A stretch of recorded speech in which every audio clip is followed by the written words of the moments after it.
एक बहुत ही भोला भाला सा आलसी लड़का था। वह कोई काम नहीं करना चाहता था, बस खाना खाता, घूमता और सोते रहता था। एक दिन उसे किसी ने बताया कि एक आश्रम है जहाँ पर कुछ नहीं करना पड़ता है और हर दिन 2 समय का खाना और नाश्ता मिलता है। तुम वहाँ जा कर के रहो। उस आलसी लड़के ने सोचा कि ये तो बहुत ही बढ़िया है और उस आश्रम में जाकर रहने को सोचा। और फिर वह भोला भाला आलसी लड़का अपना सारा सांसारिक जीवन छोड़कर उस आश्रम में जाकर रहने लगा। आश्रम में गुरुजी रहते थे। वह कुछ समय सबको प्रवचन देते हैं। वह आलसी लड़का सुनता था, बाकी समय आराम करता था और फिर भर पेट खाना खाकर सो जाता था। ऐसे ही उस लड़के का दिन गुजरता गया। एक दिन उस आश्रम में कुछ भी नहीं बना। नाश्ते के समय नाश्ता नहीं मिला। उसने सोचा नाश्ता नहीं मिला, भोजन तो मिलेगा। अब भोजन के समय भी उसे भोजन नहीं मिला। लड़का दौड़ करके गुरुजी के पास गया और उसने पूछा कि आज भोजन क्यों नहीं बना।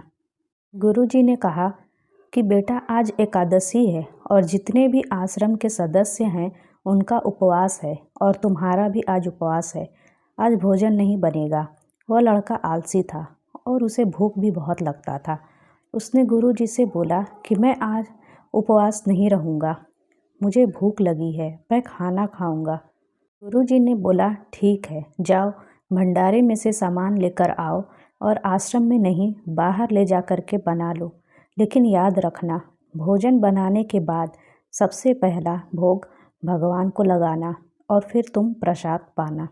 वह लड़का बोला ठीक है और फिर अनाज लेकर नदी की ओर पहुंचा।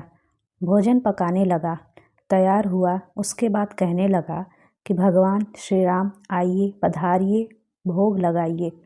अब जब उसे लगा कि भगवान तो आ नहीं रहे हैं तो फिर कहने लगा कि मुझे मालूम है आपको तो अच्छा खाने की आदत है, मैं बना नहीं पाया और मुझे अच्छा भोजन बनाने भी नहीं आता, लेकिन जो भी रूखा सूखा बना है आकर खा लीजिए।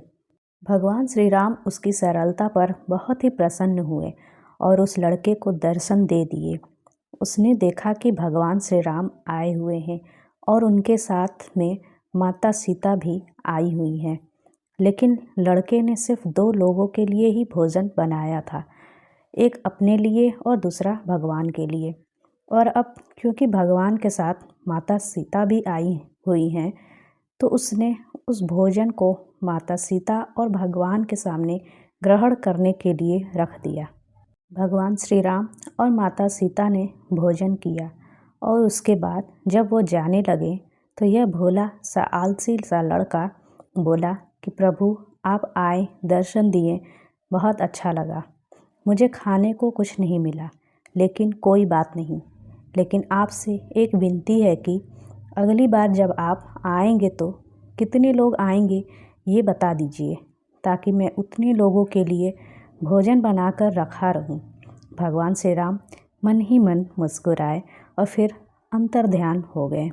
लड़का आश्रम गया, दिन बीतता गया और फिर एकादशी दिन आया और इस बार उसने 3-4 लोगों के लिए अनाज लेकर के खाना बनाने के लिए नदी किनारे पहुंचा और उसने बड़े प्रसन्नता से भोजन बनाया और इंतज़ार करने लगा कि प्रभु आइए और भोग लगाइए। इस बार लड़का देखता है कि भगवान श्री राम पूरा राम दरबार लेकर आ गए हैं, जैसे माता सीता, लक्ष्मण, भरत, हनुमान जी और सभी लोग आए हैं। लड़के ने 3-4 लोगों का भोजन बनाया था और इस बार भी भोजन कम पड़ गया। लड़के ने निराश होकर भोजन को प्रभु के आगे रख दिया। उन्होंने भोजन किया और फिर चले गए और इस बार भी लड़का फिर से भूखा रह गया। अब लड़का फिर आश्रम गया, दिन बीतता गया और फिर एकादशी का दिन आया और इस बार गुरुजी से कहने लगा कि गुरुजी मुझे इस बार थोड़ा ज़्यादा अनाज चाहिए। गुरुजी सोचने लगे कि ये इतना सारा अनाज का करता क्या है, कहीं इसे बेचता तो नहीं है। फिर उन्होंने कहा कि ठीक है, भूख से परेशान रहता है। लड़के ने कहा कि नहीं गुरुजी, मैं भूख से परेशान नहीं रहता हूँ, प्रभु के साथ बहुत लोग आते हैं, उनको भी तो भोजन करना पड़ता है। गुरुजी को लगा कि लड़का पागल हो गया है, लेकिन गुरुजी ने सोचा कि चलो एक बार चलकर देखते हैं कि लड़का इस अनाज का करता क्या है। वह भोला सा लड़का अनाज लेकर के नदी के किनारे पहुंचा और इस बार भोजन बनाया नहीं। उसने सोचा कि प्रभु हर बार ज़्यादा लोगों को लेकर के आते हैं, इस बार वह जितने भी आएंगे खुद बना करके भोग लगा लेंगे। और फिर प्रेम से प्रभु को बुलाने लगा। गुरुजी ये सब छुप कर देख रहे थे कि ये भोजन तो बनाया नहीं और प्रभु को बुला रहा है, लेकिन लड़के ने देखा कि इस बार प्रभु के साथ बहुत सारे लोग आए हुए हैं, तो उसने प्रभु के सामने हाथ जोड़ करके कहा कि प्रभु माफ़ करना, आप बहुत सारे लोग आते हो, मुझे संख्या पता नहीं होती है और मेरी हिम्मत भी नहीं होती है कि इतने सारे लोगों के लिए भोजन बनाऊं। आप स्वयं आइए, बनाइए, खाइए और भोग लगाइए। प्रभु मुस्कुराते हैं और अपने साथ आए सभी लोगों के साथ मिल कर के भोजन बनाते हैं। गुरुजी ये सब छुप करके देखते हैं और फिर लड़के के पास आकर के कहते हैं, तुम ये क्या कर रहे हो? लड़का कहता है कि गुरुजी आपको दिख नहीं रहा है कि भगवान श्री राम पधार चुके हैं, माँ सीता आई हुई हैं, हनुमान जी आए हैं और भी सभी लोग आए हुए हैं, भोजन बन रहा है।